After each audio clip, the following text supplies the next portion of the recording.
আমি দীপু। দীপুস ব্লগে সবাইকে স্বাগত। আশা করছি আপনারা সবাই ভালো আছেন। আমিও খুব ভালো আছি। চলে এসেছি আবারও একটা নতুন ভিডিও নিয়ে।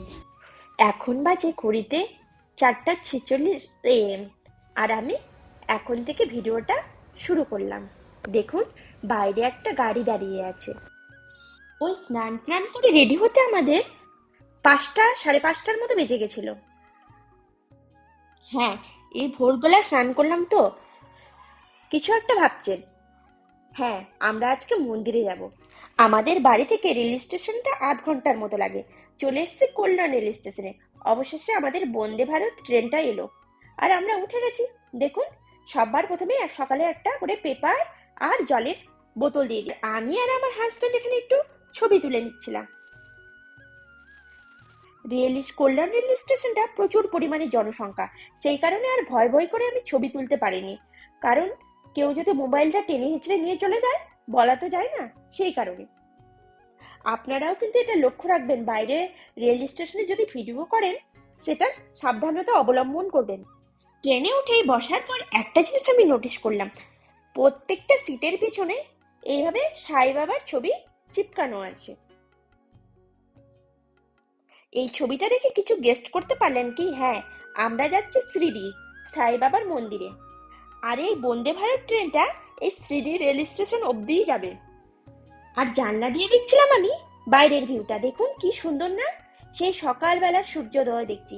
কতদিন পরেই যে দেখছি সকালবেলা সূর্য ওঠা। যখন গ্রামে ছিলাম তখন অনেকবারই ভোরবেলা উঠতাম, তখন আমি এটা দেখেছি। এই দৃশ্যটা খুব ভালো লাগে, পুরো কমলা রঙের। আর মুম্বাইতে ঘুমাতে ঘুমাতে অনেক রাত হয়ে যায়, রোজ দিন সে 12টা না হয় 1টা। সেই কারণে আর সকালবেলা ওঠা হয় না।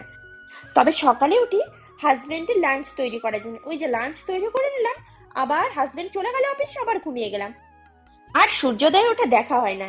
দেখুন, পরিবেশটা দেখতে দেখতে আমরা যাচ্ছিলাম। আর দেখুন, এখানে কিন্তু ছোট ছোট একদম বাড়ি, গ্রামের যে ছোট ছোট বাড়িগুলো হয় না, এখানেও তেমন একটা গ্রাম আর ছোট ছোট বাড়ি। দেখুন, এই দিকের কিন্তু বেশিরভাগ রাস্তায় সে পাহাড় কেটে কেটে বানানো হয়েছে। দেখুন, পাহাড়গুলো কেটেছে কি সুন্দর, আর তার মাঝখান দিয়ে রাস্তা তৈরি করেছে। আমাদের দিকের মতো কিন্তু ওই মাটির ওপর রাস্তা তৈরি করা নেই এখানে। যখন এখানে বর্ষাকাল হয় তখন সেই পাহাড়গুলো থেকে ঝর্ণা বয়ে বয়ে আসে। পাহাড়ি ঝর্ণাগুলোও দেখতে যে কি অপূর্ব লাগে না। যখন এর আগের বার বর্ষাকালে লোনাভালা খান্ডালাতে গেছিলাম, তখন এই পাহাড়গুলো থেকে ঝর্ণা বয়েছিল। কি অপূর্বই লাগছিল। আর চারিদিকে শুধু ধোয়া ধোয়া ধোয়া ধোয়া। ধোয়া বলতে কুয়াশাচ্ছন্ন, পরিষ্কার ঠিকঠাক ভাবে চেনা যাচ্ছিল না, অপূর্ব লাগছিল দেখতে। এইভাবে সকালবেলা উঠে প্রকৃতির সাথে মজা করতে করতে আমরা পৌঁছে যাচ্ছিলাম আমাদের ডেস্টিনেশনে।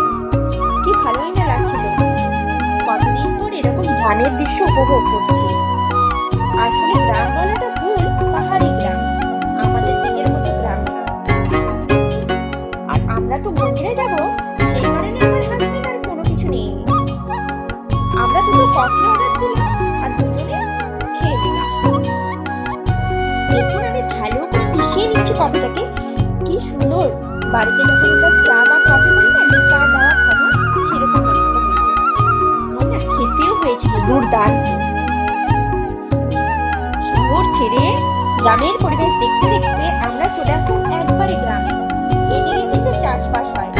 এই মুম্বাইয়ের আশেপাশের গ্রামে কিন্তু চাষবাস হয় না, পাহাড়ি মাটির জন্য। আর এদিককার মাটিগুলো কিন্তু বেশ সুন্দর।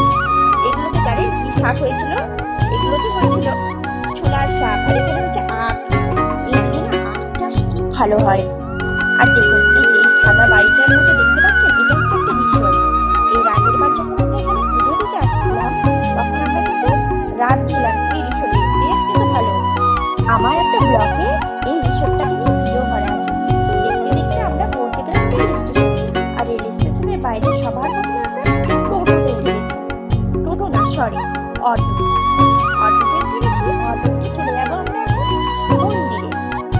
রেল স্টেশন থেকে মন্দিরটা মাত্র 10 থেকে 12 মিনিটের রাস্তা।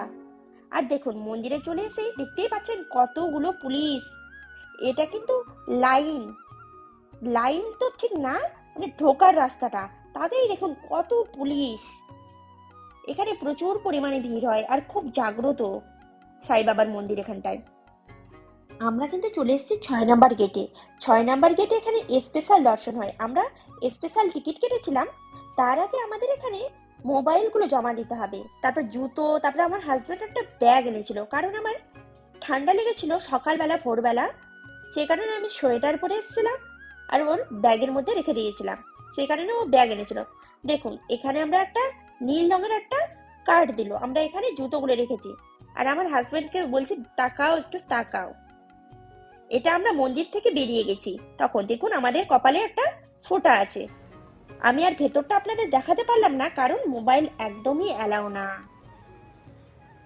সেই 11টাতে মন্দিরে ঢোকার জন্য প্রসেস শুরু করেছি। আর মন্দির থেকে ঠাকুর দর্শন করে আমরা ঠিক বেরিয়েছি 2:30টার দিকে, বা 2:30টার একটু আগে। তারপরে বেরিয়ে সবার প্রথমে ব্যাগ, জুতো, মোবাইল ফোন সবকিছু নিয়ে নিলাম। নেওয়ার পর আমার হাজবেন্ডকে একটু বলছি একটু ছবি টবি তুলে দাও, আর তুমি একটু হাই করো। ও হাই করছিল আর আমাকে ছবি তুলে দিচ্ছিল। চলুন ভিডিওটা তাহলে এখানেই শেষ করি, আর ভালো লাগলে লাইক, শেয়ার, কমেন্ট, সাবস্ক্রাইব করে দিবেন। Thank you.